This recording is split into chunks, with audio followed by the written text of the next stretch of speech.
If you have over a crore to spend on your next SUV, chances are the Porsche Cayenne is on your list of probables. Luxurious as it is, it's also great fun to drive, and that's even in diesel form.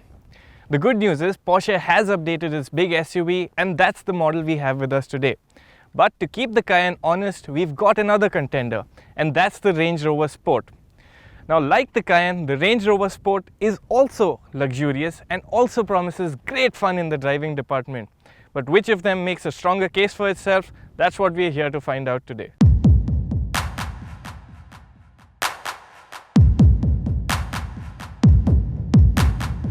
These two SUVs are from very different schools of design and are different as well, black and white. The Sport is all big wheels, squared out bonnet and large windows. It looks stylish and has great presence, so much so that it appears a fair bit larger than the Cayenne. The truth is, both SUVs are about the same size. It's just that the Cayenne is more about softer lines and a sports car meets SUV profile. It isn't particularly beautiful, but the latest round of updates have helped get it a bit closer to that end. The facelifted Cayenne is identifiable by its larger grille and side inlets with those pronounced air blades. There's also Porsche's new signature, a quartet of LED daytime running lights in the headlamp clusters, much like the 918. At the rear, the revised tail lamps are your biggest giveaway of this being the updated Cayenne. On the inside, there isn't all that much that's new in the Cayenne. The biggest changes are in the back seat. Porsche has repositioned the rear seat and now it sits at just the right height. Getting in and out is really easy, and as you can tell, space inside is also really good. There's also great support from the seat, and if there was really one thing I would complain about, it would be the central tunnel that sort of eats into legroom for the middle passenger. But that's not really that big an issue. Changes at the front of the cabin center around the new 918 type steering and the new button towards the bottom of the center console for the air suspension's new Sport Plus setting. As before, the cabin looks like a place for serious business with buttons for just about everything and an info-rich instrument console. Quality is fantastic and everything in here looks like it'll last forever. The seats also get my thumbs up. Getting to the seats on the Range isn't all that straightforward. That's because the car sits so high you need to climb aboard and not walk in as you would in a Cayenne. Even on the lowest of the air suspension settings, the Range doesn't feel low. But once in, you'll find it's quite a special place to be. Like all Range Rovers, you get a brilliant view out. The glass area is simply massive. There's also lots of space in almost every direction, and with lots of adjustments for the seats, it's very easy to get comfortable behind the wheel. I also like the dashboard because it's very neat, very uncluttered, and looks nice and simple. A lot of that is down to the fact that a lot of the car's controls are operated via this touchscreen. Now, the touchscreen itself may not be as high resolution as the Cayenne's, but it's still nice and easy to use. As for quality, you do get your money's worth in the Range Rover. There's a nice plushness and a certain richness to everything in the cabin. The Sport may have the longer wheelbase, but it's marginally down on rear knee room to the Cayenne. But the flat floor makes its rear seat better suited to hosting three. The seat is comfortable, and there's also a rear seat entertainment package on the top spec HSE version to further pamper occupants. However, items like the panoramic sunroof and satellite navigation are still optional. Speaking of which, a lot of what you see on the Cayenne are optional extras. So do note, all of this can end up adding a lot to the Cayenne's base price. But let's shift our attention to the engine. Porsche has tweaked the Cayenne diesel 3-litre V6 engine, but power on the Indian version remains unchanged at 241 bhp. As before, the power is channeled to all four wheels via an 8-speed automatic gearbox and all-wheel drive. I must say, it all comes together beautifully well.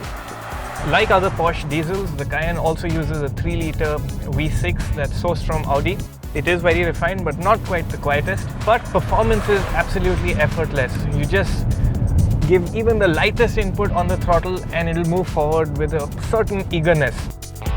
Gear changes are super quick and really sweeten the entire drive. The relatively gruff sound from the engine is the only real negative here. As for performance, the Cayenne does really well with a 0 to 100 kph time of 7.4 seconds. The Sport doesn't do bad for itself here either. Its 7.9 second time is still very good for a big diesel SUV. On paper, the Sport holds the advantage when speaking power. Its 3-litre V6 diesel makes a significant 47 bhp more than what the Cayenne's engine does. Given that both SUVs weigh about the same, it's got the advantage in terms of power to weight ratio as well. In isolation, the Range Rover Sport feels very fast. It builds speed very quickly and feels energetic for something so big. In particular, the mid-range is very strong and provides a nice, strong and sustained thrust.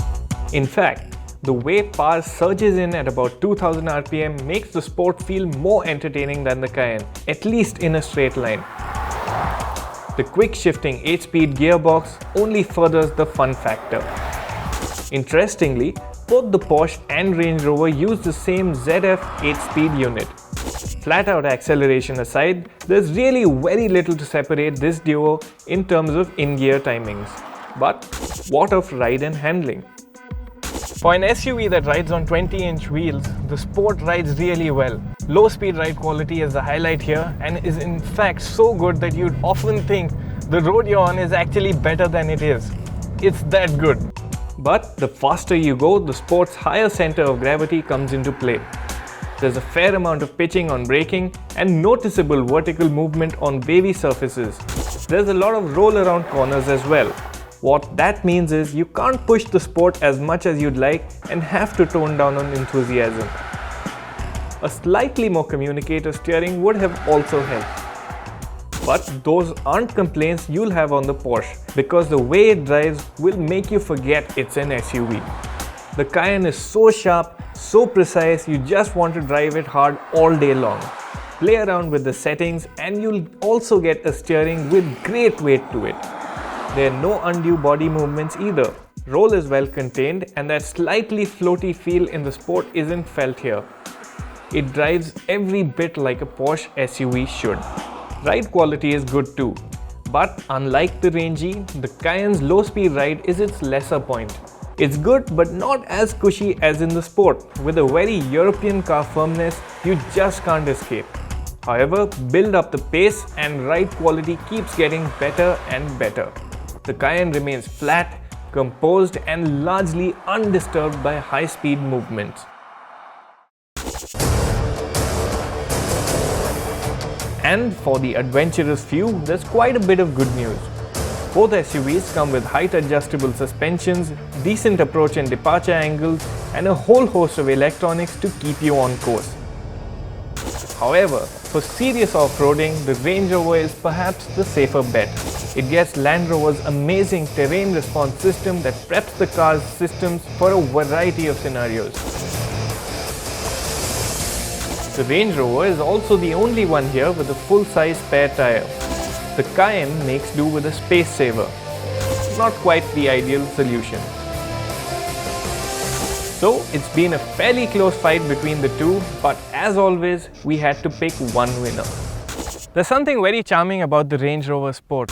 It looks very attractive, it's got very inviting interiors, and it's also got a certain novelty value on Indian roads. It's also got a lovely engine that's always up for a quick stint of driving. However, the Range Rover Sport still feels best when driven in an unhurried manner. But when you look at it as a package, it does make for a great buy. Of course, that's provided you can stomach the 1.4 crore rupee price tag for this HSE version. On the other hand, Porsche wants a lot less money for the Cayenne. That is, at the end of the day, the more complete SUV. Sure, options will add a lot of money to the Cayenne's base rupees 1.02 crore price tag, but at the end of the day, it still comes across as better value. The fantastic ride and handling package really lets you make the most of the engine and gearbox combination, which is yet another highlight on the Cayenne. Even those not interested in performance will be bowled over by the Cayenne's solid interiors, that brilliant build and general great levels of all-round comfort. With the update, Porsche has made a brilliant SUV even better. The truth is, in the world of sporty SUVs, the Cayenne is right at the top of the pyramid.